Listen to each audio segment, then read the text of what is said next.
Alright, welcome back to Game 10 of Lucid's 2022 tournament, where we are playing Phlegra. It was turn 40, and as I recall, we had a storm stacked up. We catch a number of battles here, most of which are not ours. Looks like we get attacked in a location. I don't see any notification about an attack of ours, which is a bad sign. Miss with a site search. Let's take a look. Atlantis is clearing out some independence. Ooh, this looks like a throne, I think. Yeah, it's a pretty significant force and greatly reduced throne defenders. I believe it was Ohm that tried to grab this with a thug last time and got rid of a lot of the defenders. So we'll take a quick look at what Atlantis is rocking. They have a bunch of their Ice Guard and just Ice Guard with different types of weapons who are pretty strong, though this is not cold, so their protection is not quite as high as normal. They've also brought a few independent crossbowmen and a lot of mages. As we recall, these guys are pretty expensive, possibly cap only, possibly slow to recruit. Not a lot of gems here, it looks like. Mostly water pathing. Okay, no, hold on. Here we have a guy with a temporary gem generator for death gems, as well as some water gems. So possibly some skeleton spam, but possibly some, combat support for all the troops here. I think really the only question is, do they have a plan to kill this Titan here? Like the defenders will be no problem. Yeah, we see a lot of skeletons coming out. So it does look like, okay, Shadow Blast is what the death gems are getting used for. Misses completely. That is one of the weaknesses of Evocation. One of the reasons why people say it is a weaker school in Dominions. And yeah, looks like mostly just undead. I will say that the Ice Guard do hit, really hard. So they're able to cut through that Titan with no difficulty whatsoever. And looks like Atlantis is going to come away with this with very few losses. Definitely a little concerning if we were to ever send super combatants against them. They lose 2 Ice Guard and clean out the throne defenders, and now they have a throne under their control. I think this is their second throne, if I'm recalling. And they have a second quite strong force. I think this is also a throne. Yeah, this is a monolith throne with watchers, significantly more dangerous defenders. This army, though, it looks significantly stronger. A lot of mage support here. A lot of skeletons. They do have some of their sacreds mixed in here. Just remind ourselves of their bless. Looks like mostly mage-based, though poison resistance could be useful in some situations. They also have quite a few green lions back here, whose acid breath is going to be pretty good against like all these stone beings. But yeah, the lightning is going to be pretty dangerous so far, luckily for Atlantis, probably according to plan. The lightning is mostly falling on the skeletons. They're out in front. Though a lot of their troops, I think, are faster than the skeletons. Yeah, so now things are going to start to get more painful. I don't think they managed to get any shock resistance. That was a good cast of Shadow Blast that eliminated some drone defenders. Yeah, no shock resistance on this soldier, so I don't think... Ooh, some gifts from heaven. That's probably coming from the monolith. Most of the throne defenders, other than the watchers, are gone now. It does look like the monolith has fatigued itself out, at least for the moment, so we'll see. But this is going to be pretty painful. I don't know if there's really it can be difficult to capture this throne type. I know that some people say you can magic duel the monolith, and that's the only magic leadership, and then all the watchers go away. Magic dueling in Astral 5 is going to be kind of painful. So while that's certainly a slick approach, I don't really know how realistic that would be for Atlantis. They do get some Astral, but I don't think they get a ton. These slow troops, definitely hurt. I don't know if Atlantis really has a lot of options other than slow units. They are at least hard-hitting units, as we've seen, because the slowness really hurts because you're going to eat a ton of lightning. Maybe more chaff, some flying chaff probably would have been good. Maybe wyverns, actually, because they have some shock resistance. Might be kind of tough to get the wyverns to actually land on the watchers. Yeah, here we can see the green lions starting to do some excellent work against these statues. But as we've seen, Atlantis' troops are strong enough, probably, to be able to cut through this, though the skeletons are somewhat getting in the way here. Not really sure. The skeleton's definitely useful in the approach, but now kind of a bit of a problem, and of course there's a wave of undead coming in behind. There's really not much. If you bring a lot of death mages, there's always going to be a wave of undead coming behind. So yeah, the monolith still has a lot of hit points, doesn't have any way to regain health. and is now completely fatigued out, so they should be safe from the monolith. I do think they're going to get it, and I think the Watchers, they do actually have limited ammunition, right? So the lightning fire has stopped. So now it's just a question of, will they run out of time? It's only battle round 18. I think Atlantis is going to have this no problem, though, like I said, not without loss. So yeah, Atlantis losing roughly a third of what they brought. In the good news department, they only lose one mage, so that's not too bad. Troops are definitely easier to replace, though these Ice Guard, are fairly expensive and pretty intensive, right? So it's going to be somewhat slow to re-recruit these, like 43, and costly. Perhaps more importantly, they lose 32 of their Sacreds, who are cap only, and a little more expensive as Sacreds go. Not incredibly expensive, but still always painful to lose your Sacreds. Though I will say it doesn't really seem like Atlantis's Bless is super focused on their Sacreds, so perhaps not as impactful as in other situations. For instance, if Utgard were to lose, that number of Sacreds, I think that would be a lot more impactful. And then, of course, Ulm was, oh no, they were just trying to ping. This is the Watcher throne that we just saw. So Ulm was thinking about grabbing that, but of course, they've grabbed none of the thrones now. Atlantis got both of them. So that could potentially cause issues between the two of them. But perhaps not. And let's see, we have a battle against, Vedheim is attacking Ulm. So, we had heard that Ulm was going to be jumping in. Ooh, we got some Zizzes. They are basically undead great eagles. They also... No, excuse me. I thought they had a lightning attack. They do not. They do have shock resistance. They have a lot of resistances and fear. Otherwise, though, just mundane attacks, not too different from Great Eagles, and kind of hard to mass. Let's see, some poison resistance here. This is potentially, a Foul Vapors play. On Ulm's side of things, interestingly, they also have some Veti. This is a mercenary group. I think, Ulm was in trouble here. Oh, they do have a mage back here. Oh, I think this might be, I think it's also a mercenary. So this isn't too bad for Ulm, right? In some ways, this is like kind of, not a failure for Vedheim, but with your traps, you always hope to catch like maximum amount of stuff. It looks like they mostly caught mercenaries. There are some of Ulm's Sacreds here who are going to die. So, that's nice, but on the whole, I'd say that, Ulm managed to somehow dodge this trap. Whether through luck or skill is unknown to me. Yeah, Ulm loses everything, but really the only thing that matters here, I'd say, is the 10 Black Templars, who are their Sacreds, so that is painful. Yeah, wow, actually, Vedheim loses 6 mages here, so, 5 of them are, pretty cheap mages, so not the end of the world, but this is not a great trade, actually, I would say, for Vedheim, so, yeah, it can be very difficult to pull off the traps. And then we get attacked. This, I believe, is the location, that we were planning on storming. So, yeah. Utgard has come out with everything, and let's take a look and see if there are any gems that we can find. No, I could not find any gems. There are some blood slaves here, but there are a lot of mages here, so certainly could have missed some. These Scrotty are not kitted out as thugs. Yeah, we have some poison resistance, Horde of Skeletons. Let's see, we have our bugs coming out. Here's our flaming arrows, legions of steel, all the kind of stuff that we talked about. Okay, Foul Vapors. So there must have been some gems that I missed, and we are absolutely not set up for this. In fact, I believe this is some turns that I got from the sub. We do at least have Howl up, right? Because we're really focused on getting a lot of chaff out, and there's really no excuse. Like I said, I was in probably too many games at the time and, just got target focused, right? Just really fixated on how are we going to beat Utgard's Sacreds, because, that's a difficult question. We knew that they had Enchantment 5, right? Because we'd seen them cast Horde of Skeletons before. So, yeah, we could have had some, poison defense here. I don't believe we have the research to get it army-wide, but we certainly could have dropped a decent amount of poison ward onto our at least our mages, and I think that would have helped significantly. So obviously with human level HP on most of our stuff, most especially our mages, that's going to be really bad. You can see that the poison is starting to stack up on our mages a lot. We already have some retreats from some of our units.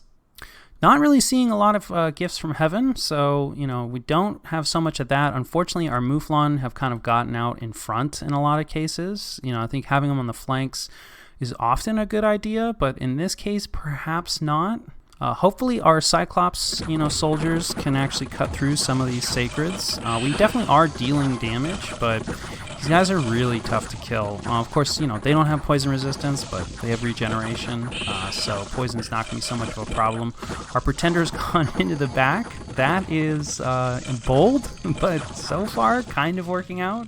It does look like she's been paralyzed. No, she has been stunned. So yeah, magic resistance, not really as high as it could be. And unfortunately, she's landed, among a bunch of skeletons. We were hoping that she would scoop out the eyes of many of the sacreds. So she's kind of in the wrong spot and in among a bunch of mages. We do still have a few crossbow bolts landing back here. So, we might get lucky and snipe a few mages. Here are our thugs, our Cyclops Smith thugs, whose morale has broken. And it's very high morale, so I'm thinking possibly we've been routed completely. No, just him.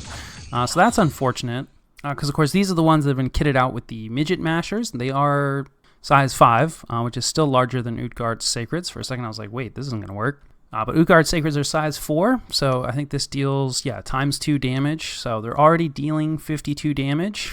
And we can see like a 32 there. Now, of course, the damage gets spread out by Blood Bond. And, of course, the other problem is their attack skill isn't great. But since these guys are berserkers, their defense skill is pretty awful. So, man, yeah, it's a real shame. We got really unlucky with the roll on that guy. Although, I think he's now asleep. Yeah, I mean, magic resistance 17 isn't terrible. I think our kit is pretty reasonable here. Like, sure, it would have been nice. We probably should have cast anti-magic just cuz, but, I think most of our high-level astral mages were summoning in air elementals, and, would have been nice to have more air elementals as well. So, of course, it's always nice to have more spells. This is possibly our own Sleep Cloud, but also possibly from Utgard. They have plenty of nature magic. In fact, yeah, seeing as where it landed, it looks like this is mostly Utgard's casting probably. So that's definitely a consideration, now thinking about how many nature mages we're going to be up against and a massive nature communion. Sleep Cloud is a really effective spell against low MR stuff, and we have low magic resistance. So slipping anti-magic in is something we could have and should have done. But otherwise, yeah, no complaints with the kit that we've given this fellow, like 30 protection with the dancing shield. I mean, he needs all this, right, to survive. We're sending him in against some really scary dudes. Looks like we have another Cyclops Smith up here who's about to die. He is not fully kitted out. That's extremely expensive kit that we've given these guys. So yeah, I'd say we're in deep trouble now. Speaking of deep trouble, I don't see our Pretender anymore, so that's not a great sign. There are still a lot of statues back there. And of course, yeah, now the armies of Phlegra are routed, and this has gone quite poorly.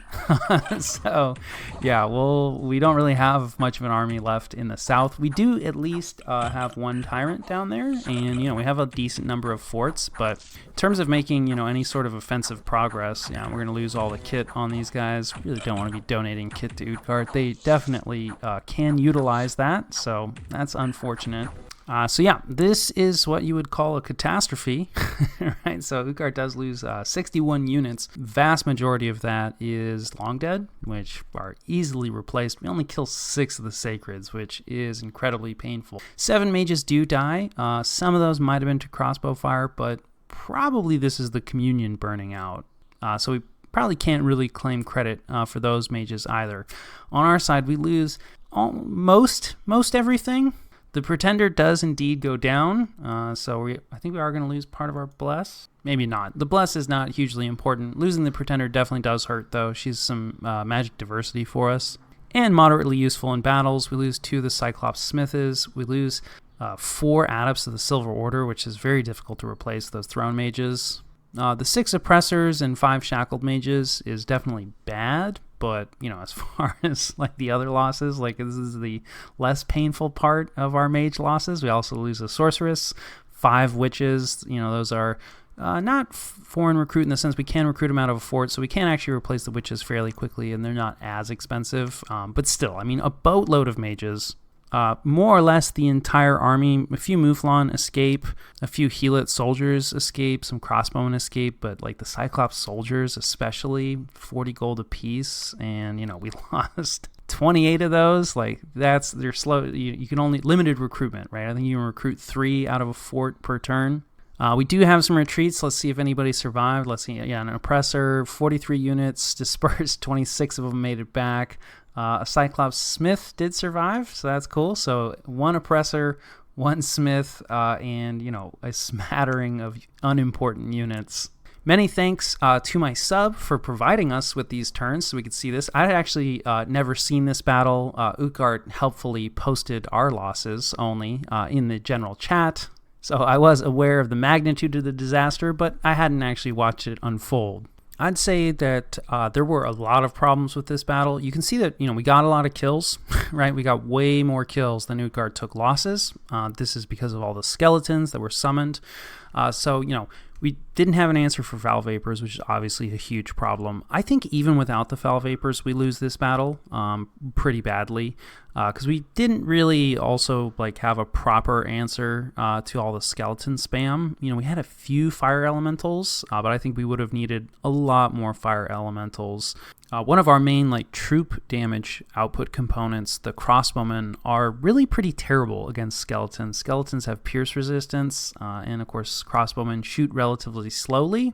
So, you know, I mean, they did kill a lot of stuff, like they can kill skeletons, but it's not exactly an efficient answer. The flaming arrows definitely helps, but yeah, I would say that, you know, we had an insufficient answer to the skeletons, but then also our answers for the Garms didn't really deliver. And honestly, it's probably, like I said, I haven't actually seen this battle. Probably worth watching again. We really were hoping for more out of our thugs, and they didn't really deliver, right? I think they got 7 kills total. Some of those might even have been, one of them was set up as a caster. I think we have some guys on bodyguard. That definitely was a mistake. The Cyclops soldiers, I think we should have leaned into more. Like I said, the anti-magic was a big one. The fact that they spent a lot of time asleep was super rough. Also, you know, we were counting on Battle Fortune doing a lot for us, and a lot of it landed on our crossbowmen. Not really helpful. Like here we have some elementals, right, that are not going to be helping us at all. So the elemental caster's too far in the back, but again, like there's 1 fire elemental. Air elementals do at least make it out. Of course, the Mouflon getting farther ahead. Probably the thought is we wanted to get back and disrupt the communion, but there's just no way. And we'd seen Utgard deploy before, so, you know, really should have switched this up. Like, you know, they were deploying in a huge box. But yeah, we really just needed more damage. I was thinking like these Cyclops soldiers would do better, and you can see, I mean, right, everything gets deleted by these arms. It doesn't really matter what they are. You see, like we're dealing, you know, 4 damage. The Fortitude making a big difference, right? It's really reducing the damage that we're dealing, and then of course it's getting spread out to everybody from the Blood Bond, and then regenerated back up, right? Like Blood Bond regeneration is an absolute classic on Giants for a good reason. When you add Fortitude on top of that, you pay for it in scales, but it is really scary. So we didn't really have the burst damage that we needed. I do think like the Midget Mashers were a cool idea. Got that from Bettyheim. Yeah, 48 damage to somebody. But it's just not enough, right? Like 2 Midget Mashers, like, you know, we would have needed like 10 of them with much better magic resistance, and like even then, you know, you can see like it's hard to kill these guys. So yeah, a tough battle. I think, you know, we were also thinking we were going to drop some rocks, but the throne that gives us those mages, we do have some native pathing for that spell, but most of it's coming from a throne. That's in the north, so we really didn't have any rocks to drop on these guys, right? Like we didn't see any casks. Yeah, of course, here's all the skeletons. So yeah, I mean, we had no answers here. This is definitely a poor battle. So like I said, this is the sub, unfortunately, that had to preside over this. I think they took over literally this turn or the turn before. Absolutely on me. And I don't know the exact sequence of events, but Utgard had been seeking peace for a while, and the sub went ahead and took their offer, which I think is completely reasonable. So we are going to lose some territory here, and I don't know the exact sequence of events. There might still be some fighting, but this, you know, triggers peace, which is unfortunate. Not really what we wanted, but like I said, I think completely reasonable. Heavy rains, we lose some tax income. That is normal. Worldwide event, stars are right for conjuration. Probably not going to be taking advantage of that. And our hero tyrant, right? The shining beacon of this nation, the reason people like to play it. Instead of participating in that pivotal battle that happened right next door, he tried to pillage our province, and 120 people were killed. It is rough when your centerpieces are insane, though I do not think having him participate in the battle again would have made a difference. And I will catch you guys after the jump. Alright, this is the situation and what was done about it. I believe I take over again next turn. Wasn't gone all that long. And this game was relatively slow moving. So we don't have a lot of action. Probably I'm imagining that the sub was already in talks or had already made some agreements with Utgard.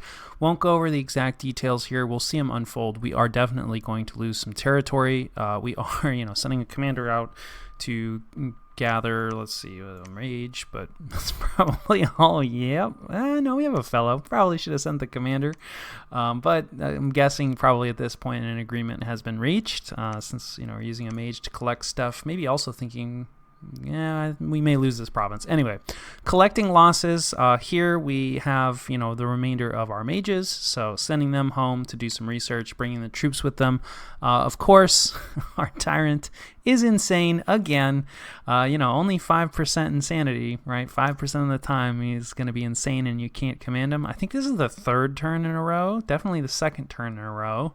So, RNGesus moves in mysterious ways. In the north, our tyrant is not insane, so we're sending them into the throne, perhaps as a defense, perhaps to get some site searching in for death. This is where he was headed anyway, though now that the war is going to be ending, not sure what we're going to do with them. Like I said, we don't really want these guys camping out in our territory. Probably just going to be some additional site searching, at least for the short term. Our recruitment is pretty much just, the tyrant. So getting another tyrant in, got to. It's the whole thing of the nation. I do think more tyrants properly kitted could be an answer to Utgard's Sacreds. So we are going to want them.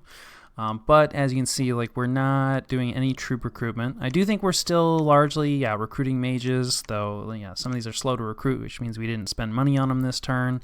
But mage recruitment still looks healthy, but troop recruitment has essentially halted. So, all those losses that we took, those are not going to get replaced anytime soon. Let's see if potentially, we are at least upgrading this fortification, so that's probably where some of our money went in. So hopefully in the coming turns we can start to do a little more troop recruitment as well. In terms of what is going on in the wider world, a little bit concerned about all these Atlantean forces on our border here. Like I said, haven't really seen a lot of movement on the Utgard-Atlantis border. So I don't know. We'll see about that. Obviously, this group is here because, they just took the throne. Here's the other throne, the Watcher's throne they took up here. Definitely some possibility that Ulm is going to have something to say about this. On the other hand, Ulm is, of course, active, fighting Vedheim. Really such a very weird extension of territory that they have. I don't think this is very thick. I don't remember completely, but a bit of a long, spindly finger out here. So I don't know how far Ulm is planning on carrying this war. But that said, since we're going to be dropping out of the war against Utgard, that means that Vedheim is pretty much in a 3v1 here, I think. Actually, maybe a 4v1, right? Because, Vedheim is also sieging, a fort from Marignan. So, diplomatically, this does not look good. I guess if you want to get real technical, it's 5v1 because they're still fighting Gath, but that definitely doesn't count. But still, this war with Vedheim and Mictlan has been going on a long time, has been very back and forth. Mictlan is doing just fine, so I think Mictlan is definitely committed. I know Utgard, has asked multiple times for peace with us because they wanted to go attack Vedheim, so I think, Utgard's pretty committed, so that feels like at least a committed 2v1. Marignon's not really doing anything else. Ulm isn't really doing anything else. So I actually think our loss here against Utgard is, bad news for Vedheim. Though, frankly, they've gotten themselves in a really bad diplomatic situation. So that's on them. Not sure where Utgard is going to go. Obviously, there's a throne on the border. There has been some fighting with Atlantis. They could attack Marignan. Probably not. Like I said, I think Vedheim is the most likely target for them. And then, Atlantis is a bit of a wild card with some concern, right? Because, again, our loss got posted in the general chat. So, people usually have scouts. I assume that everybody sees everything, which is not true, but it is the safest assumption. But in this case, everybody did, in fact, see our losses. So everybody knows we just lost a ton of stuff. The good news is, other than Atlantis, like I said, Mictlan seems pretty involved with this war with Vedheim, and our border with Ulm just doesn't, we've one province. There's really nothing for them to gain. So normally would be kind of worried about Mictlan, but because they're busy, I don't think we need to worry about them too much. So really the wild card is, what is Atlantis going to do? And I think that more or less covers turn 40. Definitely a painful turn.